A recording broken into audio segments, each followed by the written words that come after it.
ya habíamos superado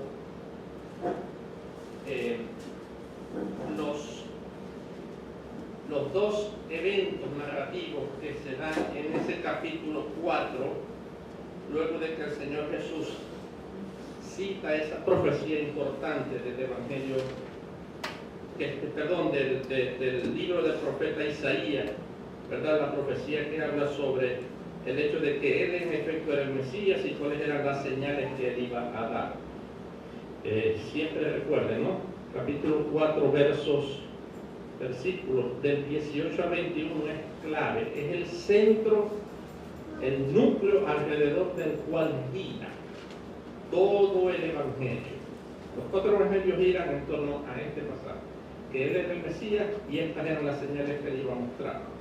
Y vimos que la primera señal que Él muestra justamente fue cuando enfrentó, entrando a una sinagoga, está en el versículo 31 al 37, entra a una sinagoga y había un hombre con un espíritu de demonio inmundo, al cual el Señor reprendió para echarlo fuera. Estudiamos el hecho de que reprender no es un ejemplo del Señor para que nosotros lo imitemos en ese sentido.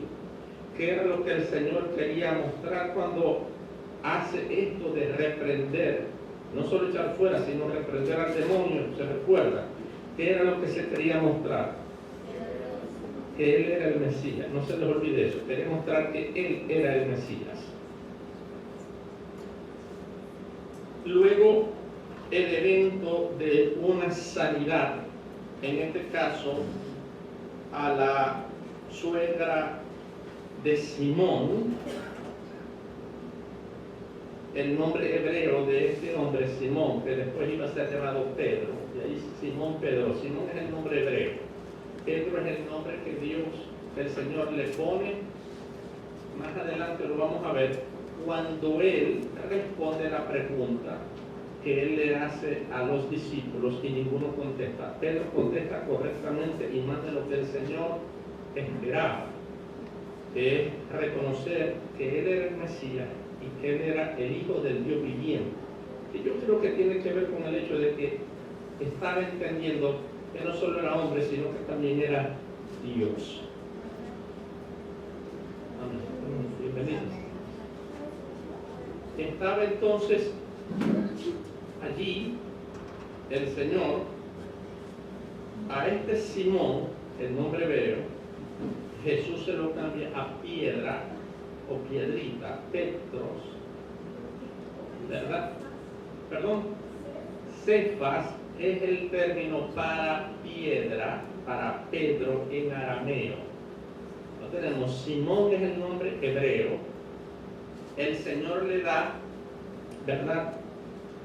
Lo llama, y de ahora en adelante yo te llamaré Pedro, Petros, o Petras, perdón, Petros, porque sobre esta roca yo edificaré mi iglesia. Ese término Pedro como piedra, en arameo es Cefas.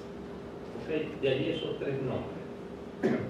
A la suegra de Pedro, luego de haber reprendido al espíritu inmundo, mostrando que él en efecto era el Mesías, también reprende la fiebre, ya lo vimos, ¿verdad?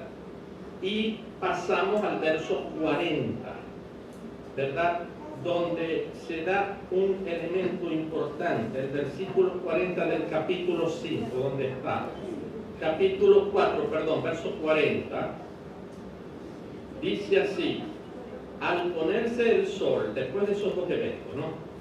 Al ponerse el sol, todos los que tenían enfermos de diversas enfermedades, los traían a Él, y Él, poniendo las manos sobre cada uno de ellos, los sanaba. Fíjense bien, Él echa fuera a un espíritu inmundo, ¿verdad?, en la sinagoga. Luego sana, entrando en la casa de la suegra de Pedro, sana a esta señora. Paso seguido, al ponerse el sol, ¿verdad?, ya se estaba haciendo de tarde. Yo me imagino que se regó esto en ese día, porque dice, al ponerse el sol, todos los que tenían enfermos de diversas enfermedades, ya no era solo fiebre, como la suegra de Pedro, ya era personas que tenían diversas enfermedades, lo traían a él, y él, poniendo las manos sobre cada uno de ellos, los sanaba. Ya no está sanando a una persona, ahora está sanando a un grupo de personas grandes. Está ampliando esa señal de que él iba a traer sanidad a los afligidos, ¿verdad? Y hablamos de que no hay cosa que aflija más el corazón humano que estar enfermo, tanto una enfermedad emocional, una enfermedad que tenga que ver más con el aspecto mental, como una enfermedad física. Él sana la fiebre y él sana a los enfermos de diversas enfermedades. Y viene lo que dice el 41, también salían demonios de muchos. Y es interesante que va, en el caso de demonios, de uno a muchos, y en el caso de enfermos, de uno a muchos y varios. Ampliando las señales del Señor, también salían demonios de muchos, dando voces, diciendo, tú eres el Hijo de Dios. ¿Qué significa el término Hijo de Dios? Lo hemos discutido varias veces. ¿Qué significa ese término, Hijo de Dios? Ese es otro término, otra manera de decirle, como dijo Maritza, tú eres el ungido. Tú eres el Cristo, que es ungido en griego. ¿Cómo se dice en hebreo? Cristos. Tú eres el Mesías. Aquí los demonios reconocen, ay papá, este nos está echando fuera. Este es el Mesías. Y lo dicen a gran voz, tú eres el Mesías, tú eres el Hijo de Dios. Pero él los reprendía y no les dejaba hablar porque sabían que él era el Cristo. Ahora, la primera los reprendía para que salieran. Aquí los reprenden para que no hablen. Curioso es, aquí sí es llamarle la atención para que se calle. En el caso del endemoniado en la sinagoga, es reprenderlo para que salga. ¿Ok? Entonces pasa de casos individuales a casos masivos. Ya se está haciendo famoso, porque miren cómo comienza el verso 40. Al ponerse el sol, él había ido temprano a la sinagoga, me imagino el sábado temprano, por la narrativa del 31, ¿verdad? El del 33. Estaba en la sinagoga un hombre que tenía un espíritu de demonio inmundo, el cual exclamó a gran voz diciendo, él estaba en la sinagoga. A la sinagoga se iba el sábado en la mañana. De manera que él hace ese milagro. Me imagino yo, esta es una especulación, ¿verdad? Probablemente, cuando uno especula y no lo dice la Biblia explícitamente, uno debe mostrar respeto a la palabra. Y voy a usar una especulación que está bien fundamentada, pero que es una especulación al fin. Yo me imagino que habiendo salido de allí, ¿verdad? No sé a qué hora salían de la sinagoga, se dirige a la casa de la suegra de Pedro, ¿verdad? Es importante que hasta este punto, hermanos, hasta este punto, no se nombra,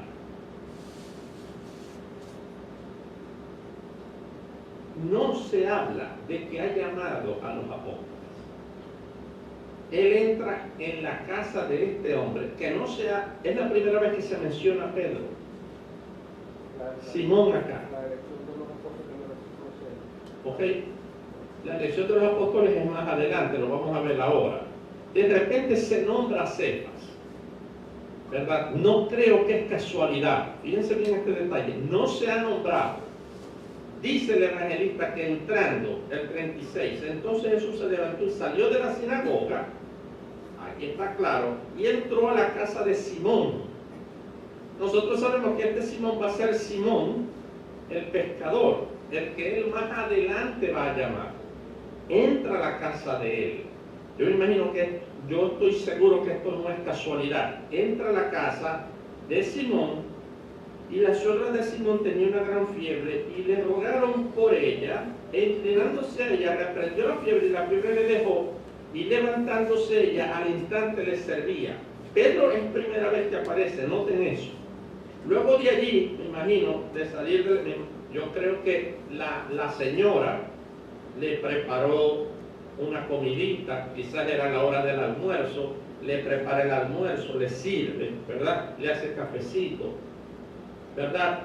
Y pasa el tiempo, y en la tarde, al ponerse el sol, dicen que todos los que tenían enfermos de diversas enfermedades lo traían a él.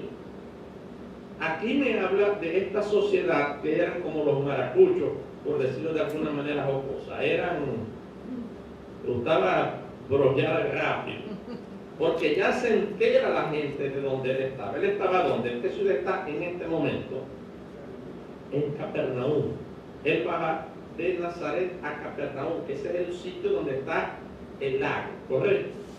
El lago grande. Allí hace los milagros, ahí vive Simón. Ahí la gente le trae a los enfermos. Cuando oyen lo que hizo en la sinagoga, yo me imagino que se arregó la voz. Y luego lo que hace con la señora, se regó más la voz, y en la tarde la gente empieza a llevarle los enfermos. Y los endemoniados también. Y en los dos hace una de las señales que ya hemos visto, que cita de Isaías 61, ¿verdad? ¿Cuál es la señal que obedece a la liberación del demoniado? ¿Cuál es esa señal? El verso 18 hacia el final. Poner en libertad a los oprimidos. Poner en libertad a los oprimidos. Es decir, sacar de la esclavitud a esos que estaban siendo oprimidos. Es decir, vimos que la palabra oprimido es la palabra que sustituye el hecho de estar endemoniado. Entonces él hace esa parte, pone en libertad a los oprimidos, a los endemoniados, y da también la señal que está en ese versículo 28, me ha enviado a sanar a los quebrantados de corazón. Amén. Bienvenido. Él está haciendo estas señales y las hace acá, ¿verdad? Individualmente los demonios y la enfermedad, y luego masivamente. ¿Están viendo esta secuencia? Estoy siendo redundante, pero me interesa que vayan captando la secuencia. Porque él va a hacer en todos los evangelios lo que Isaías dice que el Mesías iba a hacer. Por eso es que él cita a Isaías estando en la sinagoga, y por eso Lucas lo narra. Amén. No se les olvide eso, por favor. Pasa el versículo 42. Jesús predica en Galilea. Entonces, está de Nazaret, baja a Capernaum. En Capernaum echa fuera el demonio de la sinagoga, sana a la señora, le traen en la tarde el poco de enfermo, los sana, salen los endemoniados y los liberta. Versículo 42. Cuando ya era de día, amaneció, al día siguiente, salió y se fue a un lugar desierto. Noten eso, y vamos a adelantarnos un momentico al versículo 16 del próximo capítulo 5. Esto es una cosa importante, esto es un principio importante, en mi opinión. Vamos a leer el verso 42. El verso 42 dice: cuando ya era de día, ¿será que el Señor se pasó por la noche haciendo lo que aquí dice? Que le traían enfermos y a cada uno ponía las manos y los sanaba, y los endemoniados también echaban fuera a los demonios. Verso 42 dice que cuando ya era de día salió y se fue a un lugar desierto. Vamos a leer el capítulo 5, el verso 16, y dice: mas él se apartaba a lugares desiertos y oraba. ¿Por qué luego de una gran obra, dice la Biblia que él iba a un lugar desierto. ¿Y por qué dice que aquí se apartaba a un lugar desierto? Vamos a ver qué es lo que hizo en el capítulo 5, que trajo como resultado que él una vez más se apartara a un lugar desierto. Porque yo creo que aquí hay un principio importante. Yo quisiera la opinión de ustedes en ese sentido. Entonces, el verso 42, cuando ya debía salirse fue un lugar desierto, fíjense bien, y la gente le buscaba, y llegando a donde él estaba, le detenían para que no se fuera de ellos. Imagínense la necesidad tan grande que había de sanidad y de milagro en ese tiempo, en esta época, que él se va a un lugar desierto, en mi opinión, a descansar de la obra que había hecho. El hombre no había descansado. Está ajetreado todo el día, va a descansar. La gente lo busca. La gente lo busca para que siga haciendo lo que ha venido haciendo y no los deje solos. Esto es algo que pasa con la vida del creyente, en mi opinión, que hace la obra de Dios. En un momento se aparta o quiere descansar, pero simplemente la actividad de lo que Dios nos manda en ocasiones no nos permite. La gente nos busca, la gente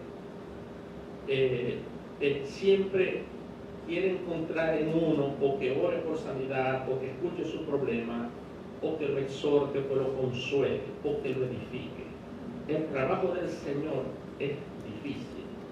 Para el que quiere militar en las cosas de Dios como Dios manda, y más que todo para los que son llamados, capacitados y enviados a trabajar, hay que entender que la vida cristiana ministerial es complicada. Y esto o se acepta o se rechaza. Yo hablaba ayer en la clase de que Dios llama. Si te llama, te capacita. Y una vez que te ha llamado y capacitado, te envía a trabajar. Y estos son tiempos que deben cumplirse. Uno acepta o no el llamado.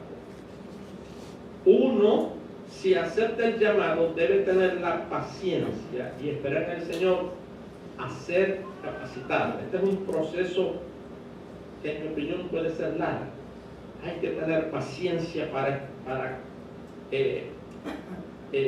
pasar por el periodo de capacitación, y luego el Señor te envía, ¿verdad? Yo hablaba ayer de que en el caso de los que son llamados a servir, se requieren personas que yo llamo DDC,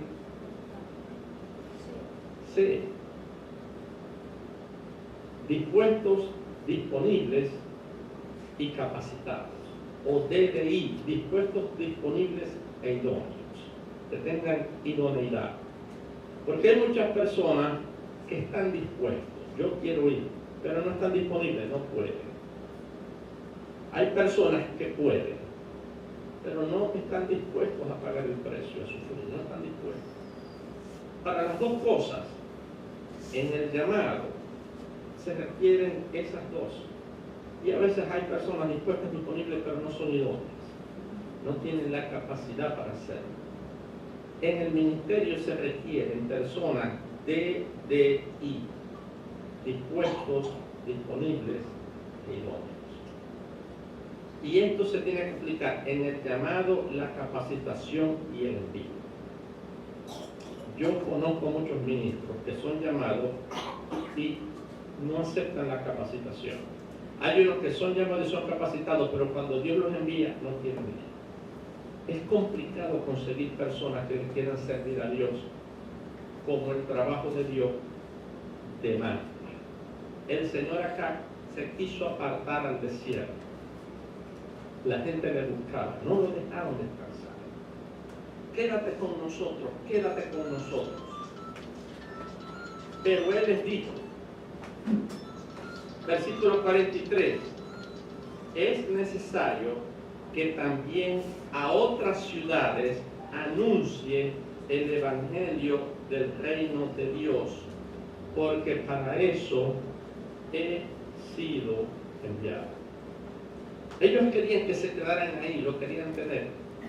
Él dice, tengo que salir, tengo que hacer el ministerio. Dios me envió a predicar a toda la nación de Israel. Versículo 44. Y predicaba en las sinagogas de Galilea. Galilea es una región grande. Yo he debido tener un mapa. Yo les voy a mostrar el mapa el próximo. Galilea es como un estado grande. Ciudad principal Capernaum, ciudad principal Nazaret, pero había muchas ciudades. Él fue primero a todas esas zonas de Galilea. Interesante eso. El ministerio público del Señor comienza en Galilea, al norte, no en Jerusalén. Él, luego de que es bautizado en el Jordán, y el Jordán queda en Jerusalén, él sale. Jerusalén es, como decir, el estado de Judá o de Judea. Él de ahí sube al norte, unos 100 kilómetros, al estado de Galilea, a varias ciudades. Él está allí en Capernaum y dice que comenzó a predicar donde se enseña la palabra de Dios en esa época. ¿Dónde se enseñaba la palabra de Dios en esa época? En la sinagoga. Él iba visitando la sinagoga y enseñando. Pasamos al capítulo 5. Aconteció que estando Jesús junto al lago de Genesaret, el lago de Genesaret es el mismo lago de Capernaum, el mismo. O también se le llaman, creo, en algunas ocasiones, el lago de Tiberíades, o Tiberíades. No sé dónde está el acento, debe ser Tiberíades. Y dice que estando allí, junto al lago de Genesaret, el gentío se agolpaba sobre él para oír la palabra de Dios. ¡Qué tremendo! Este es uno de los elementos que ya yo les he hablado, del que es servidor, sacerdote de Dios. El cristiano es sacerdote de Dios. Amén. Somos sacerdotes de Dios. ¿Y qué significa ser sacerdote? Ministrarle a Dios e interceder a Dios a favor de la gente. Eso es el ministerio sacerdotal. Para ser ungido como sacerdote, yo lo he hablado antes, se utilizaba un aceite especial llamado el aceite de la unción. Este aceite tenía 5 componentes: mirra, canela aromática, cálamo aromático, aceite de oliva y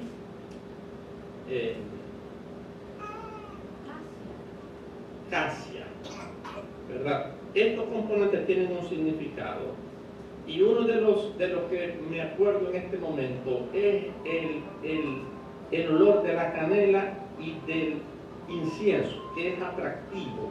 Estos componentes están allí porque cuando uno tiene la unción de Dios, ¿y qué es la unción de Dios? El Espíritu Santo de Dios. Nosotros debemos atraer a la gente.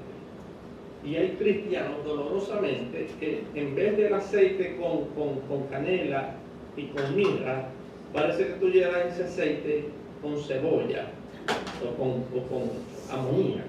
Porque en vez de hacer que la gente se acerque a ellos, son tan repelentes, son tan altivos, son tan prepotentes, fanfarrones, grilludos, que la gente, cuando lo ven llegar, dicen, no me voy a que esta persona a empezar con el fastidio. Si tenemos de verdad un conocimiento bíblico sólido, una comunión con Dios por medio del Espíritu Santo sólida y constante, pueden tener la seguridad que la gente va a notar que usted es cristiano, y es la gente la que se le va a acercar a preguntar con toda seguridad. A veces vamos a María y yo, no es para gloriar ni para darnos de que somos superiores, y la gente sabe que somos cristianos, y la gente se acerca a preguntar. Y a veces pasamos toda la noche en una mesa respondiendo preguntas de personas que saben que somos cristianos, nos vienen a preguntar de algo. No debe dar la impresión del cristiano molestoso, fastidioso. si Dios está en ti, la luz que hay en ti se va a ver. La gentileza va a ser conocida. No dice la Escritura, sea vuestra gentileza conocida por todas las personas. Y Dios va a mover a la gente que te llegue, con toda seguridad. Si la gente ve que tú eres diferente, la gente te va a acercar, porque eres diferente. ¿Y qué significa ser diferente en la Biblia? Ser santo. Si vivimos una vida de santidad en todo, en las pequeñas cosas, en una reunión familiar, y mostramos que somos diferentes en la manera como llegamos a la fiesta, empezando por el vestido, la manera como nos vestimos, decente, ¿verdad? Sin mucha ostentación, de manera decente, de la manera que hablamos, la manera como nos comportamos, la gente va a ver, es diferente, es cristiano y seguro te va a llegar, seguro te va a llegar. El Señor atraía a la gente, miren lo que dice la Escritura. El gentío se agolpaba sobre él, no para buscar un milagro de sanidad, no para buscar alguna dádiva del Señor. ¿Para qué se acercaba, se amontonaba la gente alrededor de él? Para oír la palabra. Hablaba diferente. ¿Se acuerdan que en una ocasión dice, este no habla como los demás? Este habla con autoridad. ¿Y quién es este que con autoridad habla? Amén. Conocimiento, hermano, bíblico. Sin necesidad de estar pregonando. Si eres diferente y la gente habla y le habla diferente, le habla de la Biblia, eso va a impactar. Amén. Recuerden esto siempre, hermano. Recuerden esto siempre. Yo no sé qué tiene el conocimiento de la palabra de Dios, por decirlo de alguna manera. Yo sé que tiene. Pero la gente cuando ve que usted tiene conocimiento sólido, autoritativo, y autoridad no quiere decir que grite, ni que regañe, ni que esté enviando a la gente para el infierno a todo momento. Gentileza, amor, cariño, pero conocimiento sólido, eso impacta a los demás seguro. Sin estar inventando y especulando, diciendo la verdad, diciendo lo que la Biblia dice. Amén. Hablaba ayer también en la clase, porque me ha tocado oír esto de algunos hermanos que visito. ¿Verdad? Que le llega a la gente por lo general planteando una enfermedad o un problema difícil, de que tengo un hijo enfermo, mi mamá con cáncer, y vienen al cristiano. ¿Y qué hace el cristiano? Empieza a decirle cosas que no está en capacidad de el cristiano saber. ¿Por qué tiene mi mamá cáncer? ¿Usted cree que nosotros sabemos por qué alguien tiene cáncer? De corazón se lo digo. No, tiene cáncer porque Dios sabe que si no se muere ahorita, entonces se va para el infierno. Para evitar eso, ¿sabe uno eso? ¿Conoce uno la mente de Dios? ¿Con qué prepotencia alguien va a decir eso? ¿O no? Eso es porque tenemos una maldición generacional que hay que cancelar. Hermano, ¿tenemos nosotros la capacidad de saber eso? No. Yo no digo nada. Usted como cristiano no debe decir nada que no sepa. Cuando me vienen a preguntar de eso, yo no sé, porque a veces ven en el cristiano como una especie, pues está mal acostumbrado por los falsos cristianos a querer oír oráculos, a querer como consultar como cuando uno va a un grupo. Cuando uno va a un grupo consulta, mira, al grupo aprovecha y le consulta. A mí lo hacían cuando estaba en la brujería. Eso era que me llegaba. Ahora me llegan a preguntarme de Dios. Pero a la gente le llega, a los evangélicos mal acostumbrados por lo que se ve en la televisión y se oye en la radio, a una especie de sesión espiritista, a preguntarte el porqué de las cosas. Yo digo, como yo no sé, yo le digo, mi amor, yo no sé por qué eso pasa. No te puedo decir. Ahora, lo que sí sé es que Dios te ama, que a los que aman a Dios todas las cosas ayudan a bien, que Él aún en medio de la adversidad utiliza la adversidad para gloriar su nombre en ti, para dar, eso sí lo dice la Biblia, ¿sí o no? De eso sí tengo certeza y eso le digo. Hablar así es hablar lo que la palabra de Dios dice. Y la gente te va a ver con autoridad y la gente te va a prestar atención. No estamos inventando ni especulando. Digan eso que dicen, no, hermana, el Señor me está diciendo que eso de eso será curar. Y si no se cura, ¿cuántas personas no he oído yo? Yo no sé si ustedes, pero yo, decepcionados del Evangelio, porque le han prometido cosas de parte de Dios inventadas, sin saber. Eso, en mi opinión, no beneficia al Evangelio ni glorifica a Dios, porque es algo que la Biblia no dice. ¿Y cómo es ese aviso? Que vas a parar de sufrir, tus hijos van a estar en bienestar, que van a prosperar. Cuando Deuteronomio dice que Dios va a ser factible para saber qué hay en tu corazón. Sí, un padecimiento, según la Biblia, es un medio en las manos del Dios omnipotente y soberano para formar a sus hijos. Sí, pero ahí dice que siempre lo hace. Sí. Luego hay otra iglesia que vimos, el anuncio cuál era, conciertos y sanidades. Una iglesia, yo no sé qué, no me acuerdo. El logo, iglesia, yo no sé qué. Así, hermano. Conciertos y sanidades. Pero no me interesa la palabra de salvación. Lo que me interesa es montar el show de entretenimiento y de actos cuasi mágicos a veces para llamar la atención. ¿Ese es el mensaje del Evangelio? Para nada. Estamos para dar conciertos, no. Para alabar al Señor. ¿Cuál es el núcleo de la iglesia? ¿Cuál es el núcleo de la iglesia? ¿Cuál debe ser el punto central de la iglesia? De cualquier iglesia. Esto es lo único que cambia al hombre. Lo demás es cuento y melodía. Amén. Esto es lo único que tiene poder para penetrar a lo profundo, hasta los tuétanos, separar el alma del espíritu y discernir las intenciones del corazón. Esto es lo único que transforma. ¿Saben por qué? Porque esta es la única comida espiritual. Esto es pan de vida. La iglesia que no se base en él es pan y circo. Y hoy vemos pan y circo por todos lados. No lo creen, hermanos. Esto es el centro de todo. ¿Saben por qué? Porque esto que está aquí es la palabra de Dios. Esto que está aquí contiene el corazón de Dios para el hombre, el pensamiento de Dios para el hombre.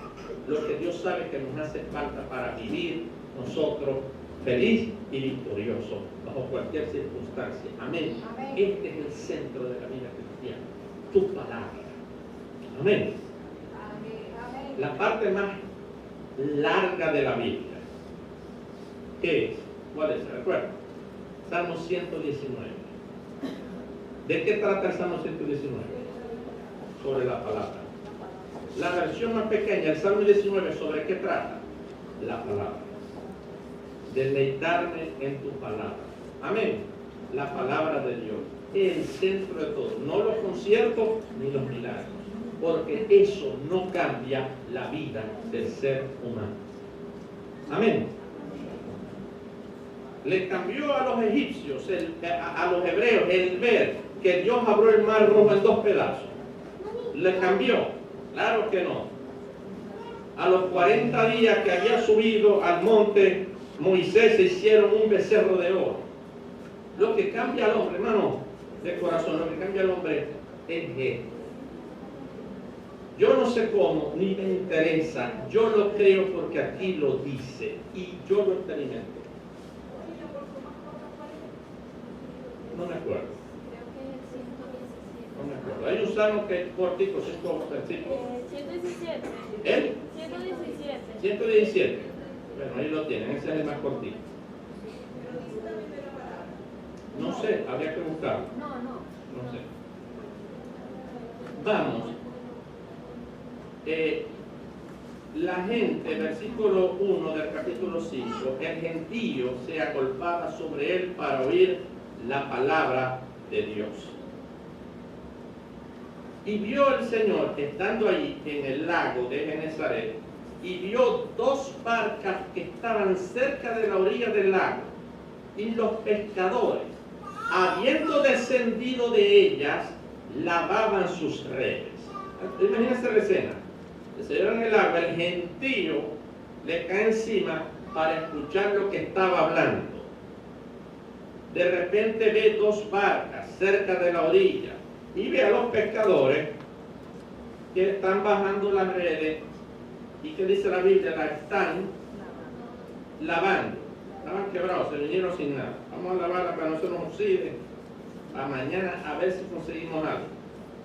Y dice la escritura, verso 3, y entrando en una de aquellas barcas, la cual era de Simón. Primero a Simón le había, en su casa había hecho el milagro de sanar a la suegra. Ahora ve dos barcas, casualidad, ¿no? Y entra a una de las dos. Y resulta que era de este señor llamado Simón. Y le rogó que la apartase de tierra un poco. Y sentándose enseñaba desde la barca a la multitud. Una cosa curiosa que vamos a ver es que muy a menudo cuando el Señor enseña, dice, y sentado les enseñaba. Parece que era una costumbre típica de esa época. Hoy día los rabinos, cuando predican en las sinagogas, predican sentados. Yo a veces los envidio. Todos los rabinos, sentaditos y predican. Parece que era una costumbre, porque el Señor sentado les predicaba. A veces me quisiera meter a mesiánico, esa es una de las cosas que me gustaría. Ahora, echó un poco a la tierra la barca, se sentó y enseñaba desde la barca a la multitud. Cuando terminó de hablar, le dijo a Simón, Simón, boga mar adentro. ¿Quién entiende la palabra boga? Remar. Remar. Pero la usan aquí es una palabra castellana, pero no es del lenguaje cotidiano. Ayer analizamos en el estudio bíblico, ¿verdad? Una cosa que debemos evitar leyendo la Biblia. ¿Qué debemos evitar leyendo la Biblia? De los que vinieron al estudio bíblico. Asignarle el significado del lenguaje coloquial a palabras bíblicas, porque nos estrellamos. Y vimos varios ejemplos. Traten de evitar, hermanos. Por eso es bueno que vengan a los estudios bíblicos. Aprendemos mucho, incluyéndome a mí. Muchísimo. Trate de evitar, cuando lea la Biblia, ponerle a palabras el significado del lenguaje cotidiano, el lenguaje que usamos todos los días, porque va a tener problemas. Trate de buscar, cuando no entiende una palabra bien, busque un diccionario del castellano, que si es bueno va a decir uno de los significados, el significado religioso, ¿verdad? O busque un diccionario bíblico. Y vimos el ejemplo de la palabra piedad, ¿verdad? Piedad. Y preguntábamos, ¿qué significa piedad a las personas? ¿Qué significa piedad? Piedad significa tener la misericordia de alguien. Ten piedad de mí. Piedad significa como misericordia, lástima. Para nada significa eso en la Biblia. Para nada, y lo vimos. Piedad significa en la Biblia religión cristiana. La religión verdadera. Porque la gente dice, no, que el cristianismo no es una religión. Y a veces me problematiza a mí eso. No, que el cristianismo no es religión, hay un plato que me llama salvación. Bueno, el cristianismo es una religión de salvación, pero es una religión donde lo ponga. Ahora, si usamos el lenguaje cotidiano, religión, nos viene la religión tradicional, la de los muñequitos y las imágenes, y las estampitas. Ahora, esa es la religión tradicional en el lenguaje cotidiano, pero religión es toda relación del ser humano con un Dios, donde hay un culto y un sitio donde se reúnen. Eso es religión. Porque religión es religare, religión es, de ahí en latín, religare es conectar, relacionarse con, tener comunión con. Religión es toda aquella actividad humana donde el ser humano se relaciona, se religa con un ser que considera superior o trascendente. No solo cree en eso, no lo cree solo, lo cree una comunidad de personas que se juntan en un lugar para llevar a cabo una serie de ritos. Nosotros somos una religión en ese sentido. Cumplimos por lo menos esas tres condiciones. Creemos en un ser trascendente. Sí. El hinduismo es una religión. Sí. Creen en un ser trascendente. Más o menos. Creen en 300 millones de dioses. Eso no es mentira. 300 millones de dioses. Son casi 100 por familia. Diferentes. Ahora, ellos creen en politeísmo, nosotros creemos en el Dios verdadero, el único que hay. Ahora, nos reunimos en un lugar. Sí. ¿Tenemos ritos? Claro que sí. Tenemos el rito de alabar, tenemos el rito de que cuando entramos nos saludamos con amor y con afecto, ¿verdad? Nos damos un abrazote, un ósculo santo. Una vez al mes tenemos un rito de Santa Cena, del cual no participan algunas personas, aún creyentes, porque tienen que cumplir un rito que nosotros ponemos, que es el del bautismo, un rito de iniciación. Todo eso hace que, según el idioma castellano, nosotros practiquemos una religión. Ahora, practicamos la religión verdadera, porque es el Dios verdadero. Además, a través de un libro donde Él revela quién es Él y la verdad. Amén. Es una religión. En el lenguaje cotidiano es un pecado. Yo creo que para evitar ese problema, la Reina Valera tradujo otra palabra que en castellano significa religión verdadera, que es piedad. Buena es la piedad acompañada de contentamiento. Y de hecho leímos como 6 o 7 Biblias, y en todas las 7 Biblias que leímos diferentes, en todas dice religión cristiana, donde la Reina Valera utiliza piedad. Amén.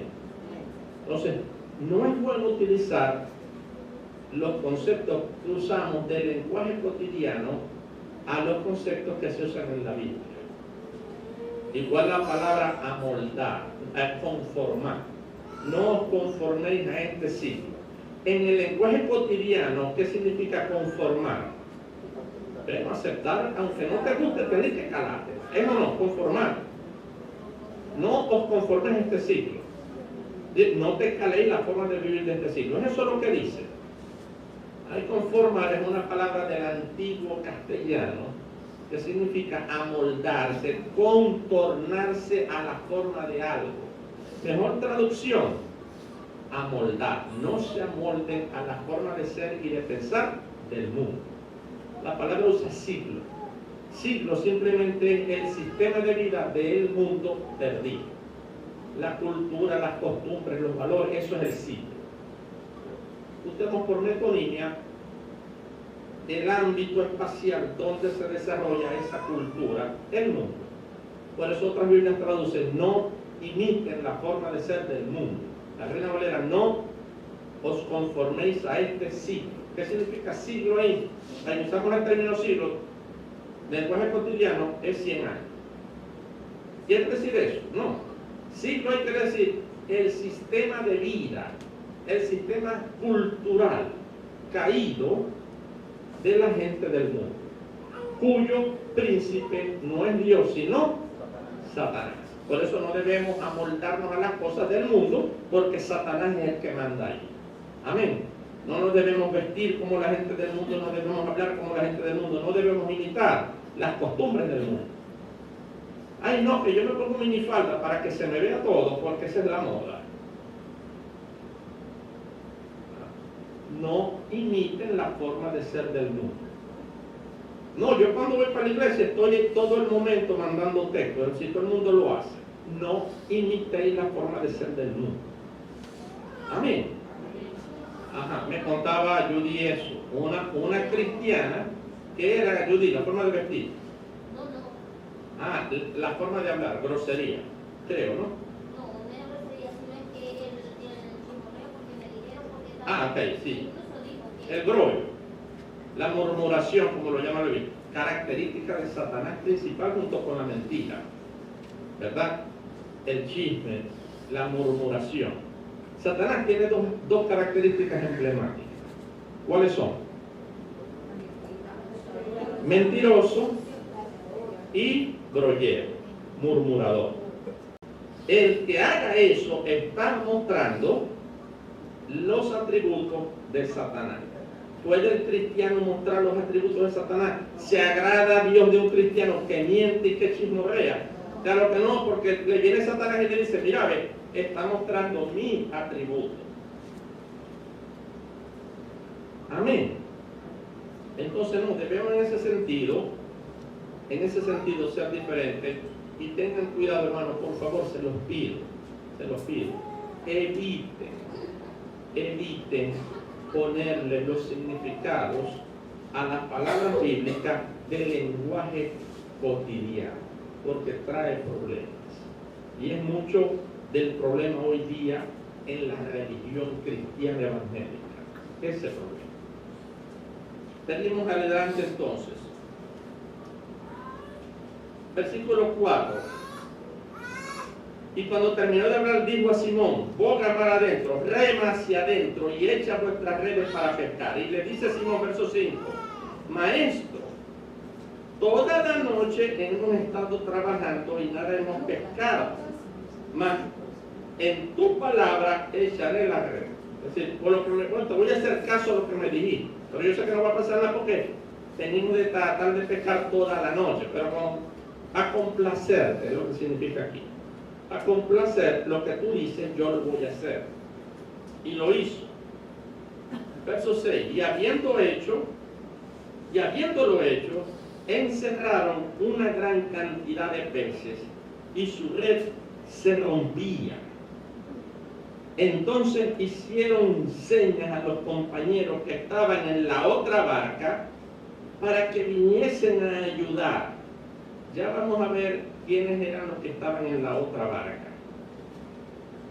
Entonces le hicieron señas a los compañeros que estaban en la otra barca para que viniesen a ayudarles, y vinieron y llenaron ambas barcas de tal manera que se hundían.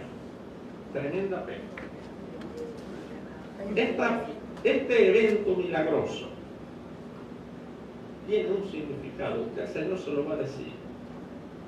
Y eso debemos pensar, hermanos. No tiene nada que ver con confesión positiva. Esto tiene una finalidad. Ya lo vamos a ver. Y viendo esto, Simón Pedro cayó de rodillas ante Jesús, diciendo, te vi echar, me dijeron que echaste fuera a un demonio en la sinagoga. Entraste a mi casa y me sanaste a la suegra. Ahora hacéis esto. Vos no sois normal. Lo voy a poner maracucho. Mijo, vos no sois normal.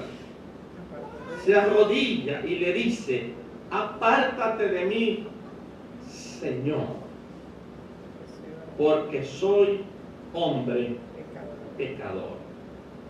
Jesús reconoce en estos eventos que está tratando con una persona especial. Pedro, perdón, quizás no lo sepa, pero dice, esto nunca lo había visto. Vos sois especial, Señor, porque por la pesca que había hecho, el temor se había apoderado de él y de todos los que estaban con él. ¿Quién será este? No tenete miedo. Amén. Verso 10. Y asimismo de Jacobo y de Juan, hijos de Zebedeo, que eran compañeros de Simón. Voy a leer porque me perdí en la secuencia. Verso 9. Porque por la pesca que habían hecho, el temor se había apoderado de él, de Simón, y de los que estaban con él.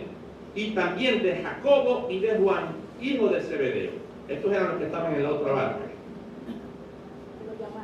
que eran compañeros de Simón. Y Jesús le dijo a Simón, y este es el propósito, amado hermano, de ese milagro. Un ejemplo de lo que iba a ser espiritualmente el creyente cuando el Señor está con él y predica la palabra. Miren lo que le dice el Señor a Simón. Pero Jesús le dijo a Simón, no temas, desde ahora serás pescador de hombres.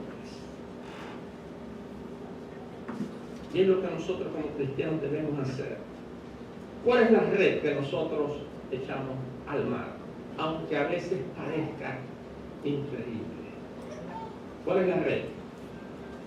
El Evangelio.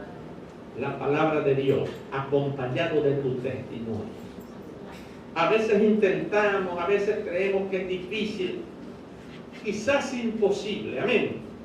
Pero ¿qué es lo que te dice el Señor? Echa la red, que el milagro lo hago yo. No es el obrar humano, amén.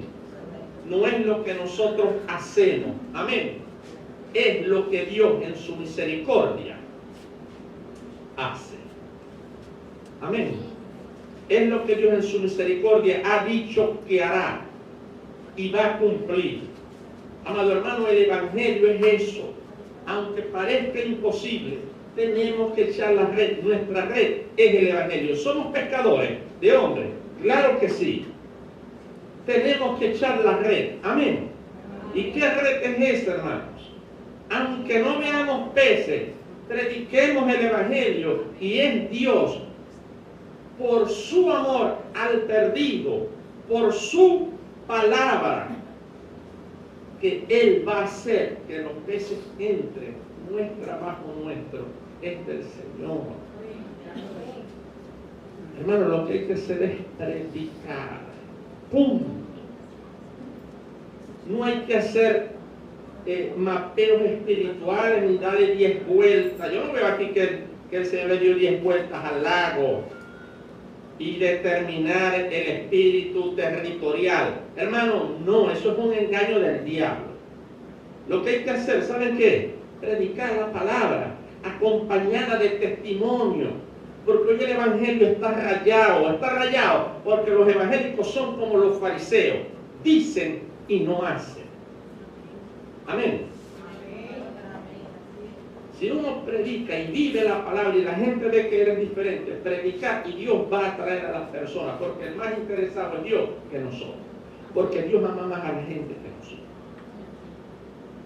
Tenemos que saber mantener la red y echar la red, porque hay que saber echar la red. Amén. Para eso venimos y nos capacitamos, porque somos enviados a pescar almas. Amén. Es que el centro de acá, de esta narrativa, es lo que él le dice a Pedro. Así como viste que yo puedo hacer con los peces, así voy a hacer yo contigo, con las almas de las personas. Y vemos a Pedro y a los apóstoles que fueron tremendos pescadores de hombres. Amén. Y todos fueron exitosos y millonarios, y se compraron lanchas con motor porque eran prósperos. Es lo que dice la Biblia. Miren lo que dice la Biblia. Murieron todos, por excepción de Juan, muertes horribles, porque eso significa testificar. Yo le decía a una hermana, ¿saben cuál es la palabra para testificar en griego? Martirio. El que testifica de que Dios cambia al hombre tiene que experimentar el sufrimiento, porque en la medida de que ese sufrimiento se dé en nosotros, Dios va a hacer brillar a través de nosotros la gloria de Él, porque nosotros vamos a menguar y Él va a crecer.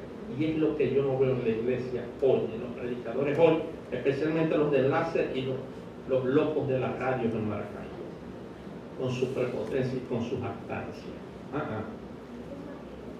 Martirio, sufrir, padecer, por una causa. Martirio es La eso. palabra dice que es necesario que pasemos por los padecimientos de los hombres. Amén. Porque es necesario que a través de muchos martillos, tribulaciones, adversidades, entremos al reino de Dios. Gozaos cuando consigáis en diversas aflicciones. Porque hay un propósito para eso que lo vamos a estudiar en una serie que vamos a estar predicando. Amén.